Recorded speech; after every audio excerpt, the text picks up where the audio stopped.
자, 어른들이 가지고 있는 행복론은 더 이상 되지 않는다고 그랬죠? 자, 그러면 여기서 이제 우리는 주인공을 생각해야 되겠죠? 주인공. 아이들이 주인공이죠. 자, 그런데 우리는 어른들 입장에서 보기 때문에 주인공은 없어요. 그죠? 그래서 주인공을 고려하지 않았습니다. 자, 하지만 여기서 가장 급진적으로 바뀐 건 누굴까요? 자, 제가 보기에는 아이들인 것 같아요. 아이들이 이제는 공부가 아닌 다른 거로도 충분히 자기 삶을 살 수 있다라고 생각을 합니다. 그리고 행복이라는 부분도 꼭 공부가 아닌 거라고 생각할 수 있게 돼 있었어요. 하지만 어른들은 그렇지 않거든요. 아이들이 수학이 필요 없어? 그럼 잘 수도 있죠. 사실 좀 슬프긴 하지만 국어 시간에는 잘 수 있잖아요. 국어가 필요 없으면. 근데 수학에서 자서 원기가 북돋아진 아이들은 다른 걸 할 수 있어요. 연기도 할 수 있고요. 랩도 할 수 있고 그리고 요리도 할 수 있어요. 그리고 여행도 다니기도 합니다. 그런 것들을 지켜보는 어른들은 어때요? 불쌍하죠. 저 중요한 걸 왜 안 됐지? 그럼 시험 공부 못하는데 이렇게 얘기합니다. 물론 저 자신도 그런 경향이 조금 있습니다만, 자, 그거는 아이들은 준비가 되는데 바라보는 어른들의 행복론 때문에 문제가 되는 거겠죠. 자, 그러면 여기서 아이들은 준비가 됐어요. 그러면 이제 뭐가 문제가 될까요? 자, 지금 우리는 선생님이 아이들을 바라볼 수 있게 만들어줘야 되고, 선생님이 아이들을 정말로 그 잠재력을 끌어낼 수 있는 그런 사람으로 우리가 도와줘야 되는 상황인 겁니다. 하지만 그것이 지금 어떻게 되어 있습니까? 잘 되어 있지 않죠. 자, 그러면 이 부분에 대해서 우리가 좀 고민해야 될 부분은 어떤 것일까 하는 생각입니다. 자, 그러면 선생님이 자긍심을 갖고 자기 직업에 대한 자부심을 갖고 그리고 교육에 대한 자기의 철학을 갖게 된다면 아이들을 바라보는 방향 자체도 틀릴 수 있고요.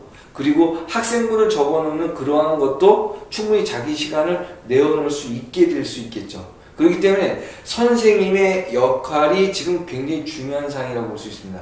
자, 처음으로 돌아가서 우리가 이런 생각을 할 수 있습니다. 왜 이런 문제들이 모두 발생을 했을까? 이거는 계층사다리를 만들어가는 매개체로서 교육을 우리가 판단하고 있다는 겁니다.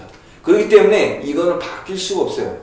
하지만 우리가 교육으로서 사회를 조금씩 바뀌어 나갈 수는 있거든요. 그래서 그 부분이 가장 중요한 거고, 아이들은 준비가 됐고 그 준비된 거를 우리가 받아줄 수 있는 누구? 선생님의 권익을 지켜주는 것이 가장 중요하다는 겁니다. 자, 그래서 저는 여기서 이야기하고 싶은 부분이 바로 이 부분이에요.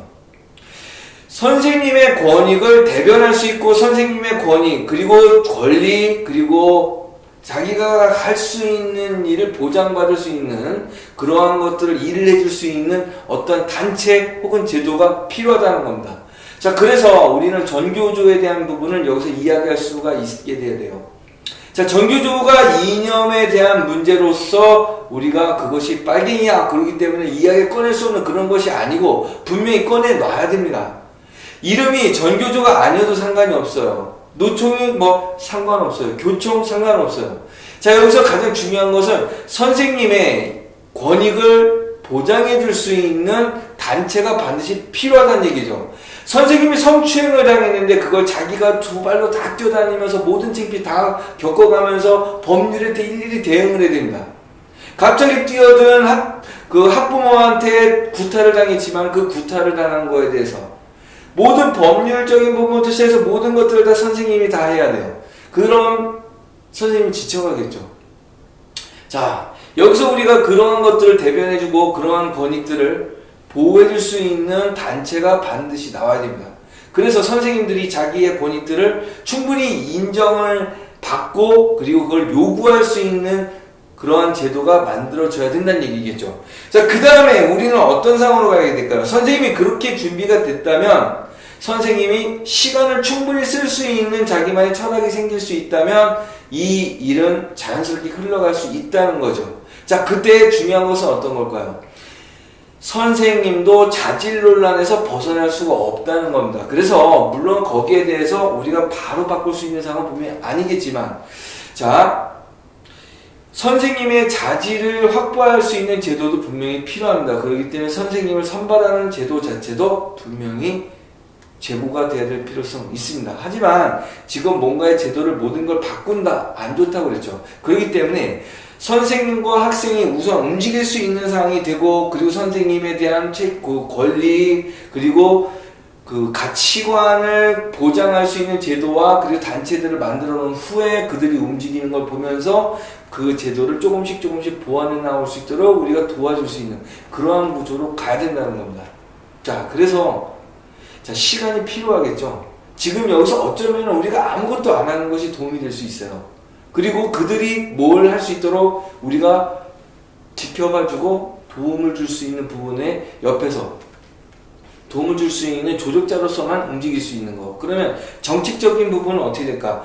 정책적인 부분에 선생님들이 중추적인 역할을 할 수 있도록 도와주는 것이 맞다는 겁니다. 교육제도를 어른의 눈으로 그리고 정치관의 눈으로 보는 것은 아닌 것이고, 선생님과 학생들이 나오면서 거기에서 일선을 뛰고 있는 선생님들이 자기들이 경험하고 그리고 판단했을 때 필요하다고 생각하는 것들을 요구를 하고 그거를 관철시켜 줄 수 있는 단체 그리고 제도가 필요하다는 겁니다. 그래서 자, 우리가 아이들이 하늘이 되는 세상을 만들고 싶어요. 그럼 어떻게 해야 될까요? 아이들이 주인공이 돼야 되겠죠. 주인공만 되면 되나요? 지금 주인공이잖아요. 근데 주인공을 주인공답게 만들어줄 수 있는 제도가 필요하고요. 거기에 가장 중요한 부분에 역할을 할 수 있는 사람은 선생님입니다. 선생님에 대해서 우리가 모든 걸 보장해 줄 수 있는 그런 제도가 만들어질 때 점점 바꿔나갈 수 있어요. 사회가 문제가 있지만 사회를 바꿀 수는 없지만 교육으로 사회를 바꿔나갈 수는 있잖아요. 그렇죠? 그래서 마지막으로 여러분들한테 제안하고 싶은 건 이겁니다. 아무것도 하지 말자는 겁니다. 도와주자는 거죠. 선생님이 제대로 설 수 있도록 도와주고 아이들과 선생님이 역할을 할 수 있도록 저희가 지켜봐 주는 것이 가장 좋은 제도가 아닐까 싶습니다. 자, 여기서 마치면서 자, 다음번에 또 어떤 얘기를 또 꺼내놓을지 모르겠어요. 그렇지만 조금이라도 도움이 될 수 있는 일들을 좀 찾아보도록 하겠습니다. 자, 아이들이 하늘이 되는 세상 만들어갔으면 좋겠습니다. 홍성민 선생님입니다.